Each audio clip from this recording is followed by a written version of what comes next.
From the national newsroom of the Canadian Press, I'm Karen Rebo.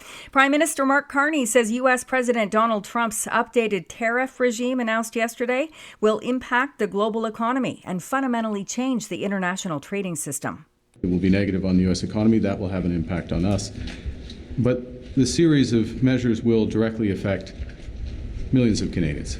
Carney will meet virtually this morning with the country's premiers to brief them on what his advisory and cabinet committees have come up with for Canada's strong response. While Canada and Mexico were kept off the list of many countries getting slapped with reciprocal tariffs yesterday, we haven't emerged unscathed. America's two neighbors are still getting hit with broad-based tariffs on goods not covered under the Continental Trade Deal, and tariffs on foreign automobiles kicked in this morning. The fallout from those auto levies has already begun at a busy auto plant in southwestern Ontario. The details from Canadian Press reporter Rob Westgate. Officials with Unifor Local 444, which represents workers at the Stellantis Windsor assembly plant, say they have received notification from the automaker that the facility will be shut down for 2 weeks starting April 7th. Now, they admit that the move is not entirely unexpected, but say that the company cited Trump's latest tariff announcement Wednesday afternoon as a primary factor driving the decision to pause production in Windsor. It's day 12 of a federal election campaign that has been partially hijacked by the policy decisions of an American president. Mark Carney will act in his prime minister's role this morning in helping craft Canada's response to U.S. tariffs. He'll later appear for a campaign interview in Montreal. Conservative leader Pierre Poilievre criticized the tariffs last night at a rally in Kingston, Ontario.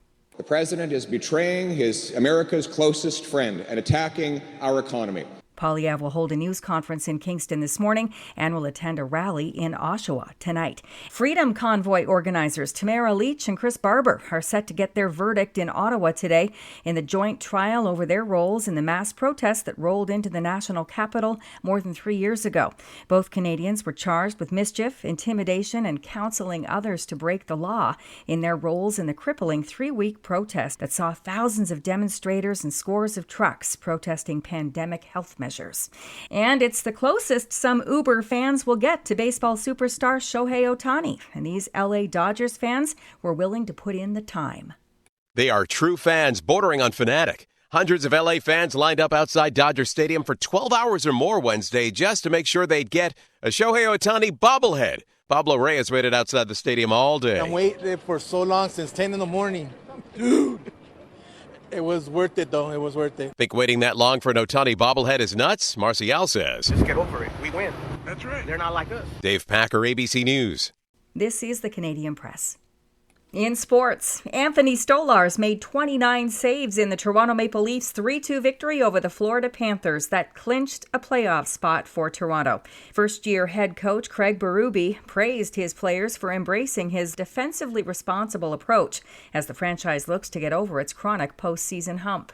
Changing their style of play and playing a certain way and adapting to it over time. It doesn't happen overnight. Elsewhere, the Seattle Kraken blanked Vancouver 5-0 to deal the Canucks playoff hopes a blow. Alex Ovechkin now just 3 goals away from breaking Wayne Gretzky's scoring record. Filling in for the injured Max Scherzer, Easton Lewis held the Washington Nationals to 1 hit over 5 scoreless innings in his first major league start as the Toronto Blue Jays beat Washington 4-2. And Shohei Ohtani hit a tie-breaking homer in the 9th inning on his bobblehead night, lifting the unbeaten LA Dodgers over the winless Atlanta Braves 6-5. The Dodgers improved to 8-0. From the Canadian Press, I'm Karen Rebo. Thanks for listening. Don't forget to follow and subscribe.